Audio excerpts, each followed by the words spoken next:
Ngayong araw nga guys, ipapakita ko naman sa inyo kung saan lugar nga ba ako pumupunta kapag ka naglalako nga ako ng sorbetes. Sa video nga na to, ipapakita ko sa inyo kung ano-ano nga ba yung mga nangyayari. Karating lang natin dito sa unang lugar na pupuntahan natin.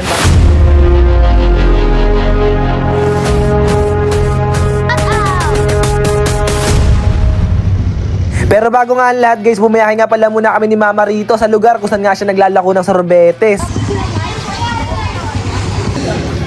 So bali ngayong araw nga guys, ito nga pala muna yung flavor ng sorbetes ni Mama. So ngayong araw nga guys, ipapakita ko naman sa inyo kung ano nga ba yung lugar na pinupuntahan. Kaya wala na nga ako inaksayang oras, nagpunta na kaagad ako dito sa unang lugar na pagbibentahan natin ng sorbetes. Ito nga kaagad yung pumasok sa utak ko na pupwestuhan natin ngayong araw dahil sobrang dami talaga ng mga bata dito.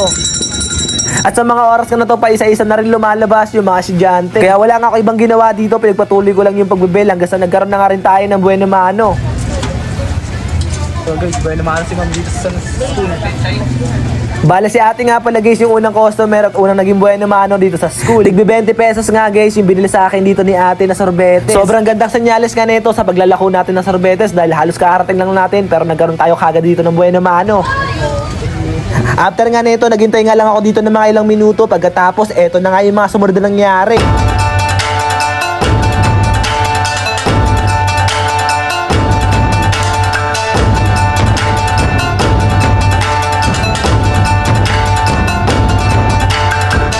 Thank you po. Ba't kayo ma'am guys? Thank you po. Mabali. Okay, salamat po. Thank you, shoutout kay kuya guys. Salamat. At sa kalagitnaan nga guys ng pagbebenta natin ng sorbetes, may biglaan nga nangyaring aberya. Kasi si Dayelo nga araw guys, ayaw na naman umandar, kaya nagpaparehas ko siya. Kaya ngayon guys, pupuntahan muna natin siya, tingnan natin kung ano yung mga nangyayari doon. So tara guys, talon tayo para mabilis na tayo makarating doon. Okay. Ayun nga guys, talon na tayo sa kanto. Nung makarating na ako dito guys sa mismo location ni Rene Boy, nabuta ko na siya dito na tinutulak si Dayelo. Bale, ito nga motor na to guys, ginagamit din natin sa pagbebenta ng sorbetes. Kaso nga lang guys, hindi naasahang pangyayari, bigla na lang nagkulap si Dayelo dito at ayaw na rin niya umandar. Ayun nga guys, no, bale dito kami sa kanto ng sa Lagustin. Bale sa mga oras nga na to guys, hindi ko na na-video ang lahat ng nangyayari pero nakabalik na nga ako dito sa shop. Bale sa mga oras nga guys na wala ako dito, binuksan nga raw itong makina ni Dayelo at inayos nga raw yung mga nasira sa loob. Bale parang bibili kami na ito guys. Yung papalitan namin kay Dayelo. Grabe, sobrang dami na mga nangyari kaganapan at hindi ko na sa inyo na ipakita yun. Pero sa kasamaang palad na pag-gastos nga kami dito ng halagang 3,500 pesos.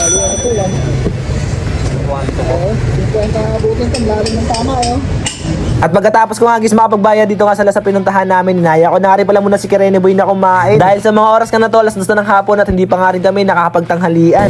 Ate, thank you po. Salamat. After nga nun guys, nagpunta na kagad ako dito sa pangalawang lugar na pinupuntahan ko kapag ka naglalako nga ako ng sorbetes. Salamat, Buena Mano ka ate. So yun nga guys, mabale.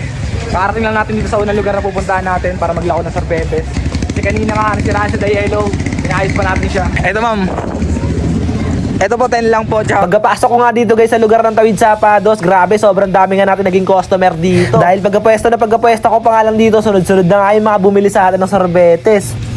Okay, thank you po. Mga bandang alas 4 na nga pala to guys ng hapon na nakapag-ikot nga ako dito sa loob ng Tawid Sapados. Akala ko pa nga hindi na tayo makapagbenta pero pagpasok ko pa nga lang dito, halos wala na nga tigil yung mga bumibili sa atin ng sorbetes. Uy no! Pagkatapos nga guys ng mga ilang minuto na pagkapwesto ko dito, ito na nga yung mga sumunod na nangyaring kaganapan. 20, tinapay!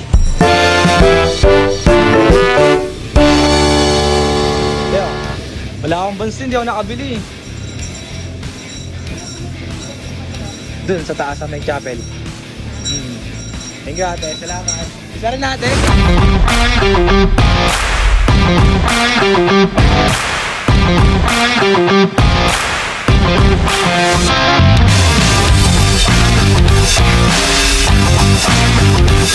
So yun nga guys, no time check, mag-aalas 4.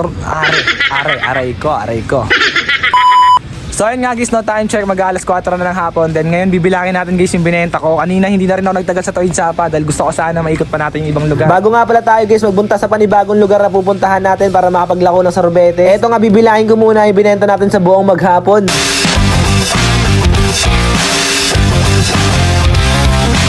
1, 2, 3, 4, 5, 6. Bali guys, ngayon may buo tayo na 600 pesos. Malaking bagay na to kasi hindi naman tayo nakapagtinda ng maayos kanina, doon naka 600 pa rin tayo. So ngayon, pupuntahan pa natin yung ilang lugar para makapaglako pa tayo dahil medyo maaga pa naman. So samahan nyo na ako. Tara, let's go! So yun guys, kakapasok ko pa lang dito sa Bistigville. Nakabenta tayo kagad dito guys na ng 50 pesos. Bali 600 kanina. So pagkapasok ko pa nga lang dito guys sa loob ng Bistigville, nakabenta nga tayo kagad dito ng halagang 50 pesos. Kaya yung buo nga natin kanina na 600 pesos, naging 650 pesos na nga to. So guys, nagikot na tayo dito sa Bistigville. Then dito na tayo maglalako ngayon. Sipag-tsaga lang sa paglalako ng sorbetes, makakabenta rin tayo dito guys.